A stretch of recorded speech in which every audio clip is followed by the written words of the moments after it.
des pasteurs sont hypocrites. Les pasteurs sont méchants. On les trouve même dans les partous.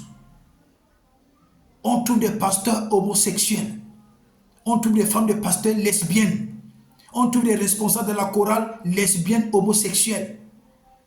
On trouve certains chrétiens plongés dans des choses les plus horribles, les contes et les actes contre nature. Et comment est-ce que vous voulez que l'église prospère? Comment est-ce que vous voulez que l'église soit puissante? Quand dans l'église, on trouve les choses les plus répugnantes qu'on ne trouve même pas en enfer. Les responsables d'église, les conducteurs d'église, les femmes conducteurs d'église, des femmes pasteurs, des femmes prophètes, dans des histoires terribles, des actes contre nature, des impuretés, des horribles, des choses terribles. Des femmes qui partent avec les femmes, les hommes qui partent avec les hommes. D'autres se trouvent dans des chambres d'hôtel pour faire des partous, mais qui viennent à l'église le dimanche commencer à imposer les mains aux chrétiens, commencer à imposer les mains aux fidèles pour leur transmettre l'impudicité, pour leur transmettre une vie d'adultère, pour leur transmettre les démons de l'homosexualité, pour leur transmettre les démons du lesbianisme, pour leur transmettre les démons des actes contre nature, pour leur transmettre les démons de la cupidité, pour transmettre au peuple de Dieu les démons de l'hypocrisie. C'est pourquoi j'ai toujours dit à mes enfants dans l'église, n'acceptez pas que n'importe qui vous impose les mains. L'imposition des mains est dangereux. L'imposition des mains est très dangereux. Faites attention. Faites très attention. L'imposition des mains est très dangereux. Vous voyez des hommes de Dieu, des conducteurs, des femmes pasteurs, des épouses de pasteurs, dans des choses les plus horribles. Un leader qui se retrouve dans des choses les plus abominables. Et quand les chrétiens commencent à partir de l'église, il appelle ça manque de respect. Ce n'est pas un manque de respect, parce que ces gars-là, ils sécurisent leur vie. Ils ont vu de mauvaises choses, ils préfèrent partir. Et vous allez voir, ce sont ces gens qui sont des plus grands donneurs de leçons. Ils sont des plus grands donneurs de quoi? De leçons.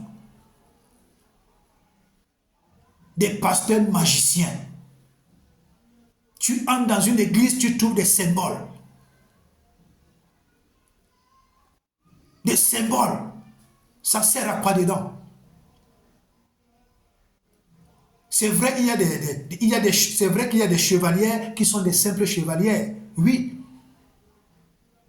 Mais ceux qui ont fait le pacte avec le diable, ils ont porté des chevalières magnétisées.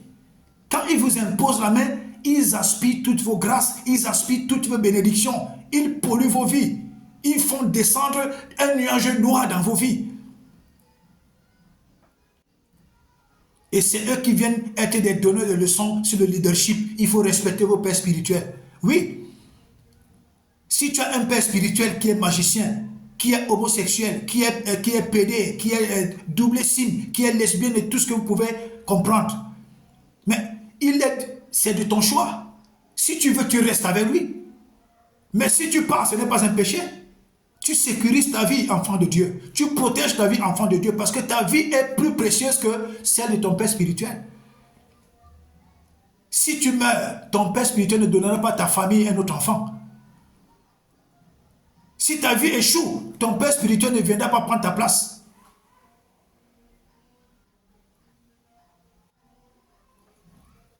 Vous voyez, les pères spirituels sont des magiciens.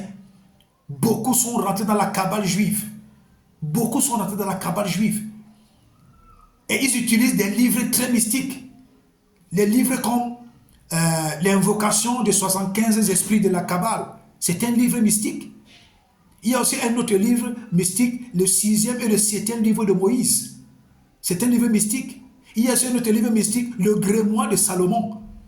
Ce sont les 3 livres mystiques que beaucoup de pasteurs utilisent. Il y a aussi un autre livre mystique là, comment prophétiser. Ce sont ces 4 livres mystiques que beaucoup de pasteurs utilisent. Ils ont ces livres dans leur maison. Ils lisent, ils méditent. Ils utilisent ça là-bas. Et maintenant, ils viennent pratiquer dans l'église sur les chrétiens.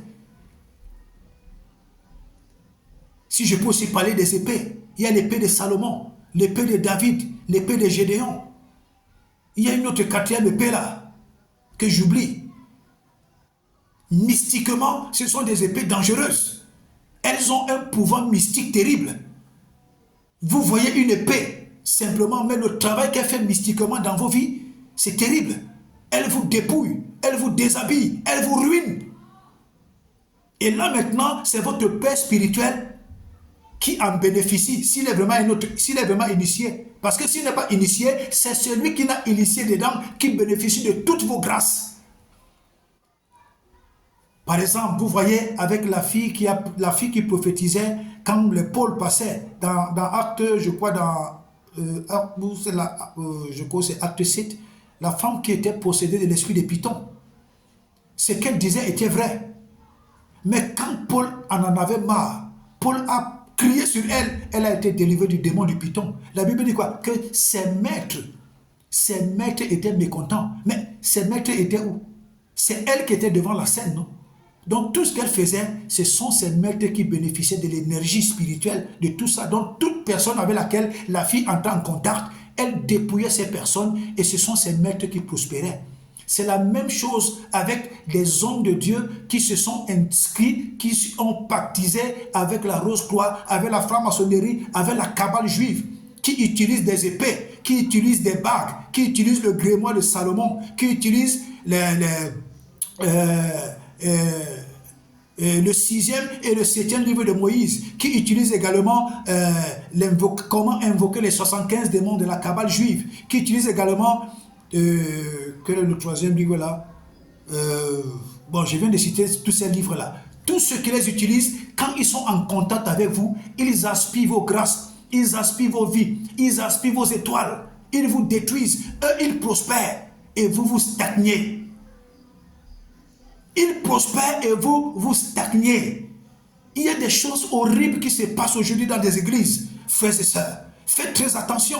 Ne donnez pas vos têtes à n'importe qui. N'acceptez plus que n'importe qui vous impose les mains. Si votre leader, votre conducteur, votre père spirituel ou bien tout ce que vous voulez, vous constatez qu'il a déjà une vie louche, n'acceptez plus qu'il vous impose les mains. Commencez à voir déjà comment quitter de cet endroit-là. Que Dieu vous oriente ailleurs.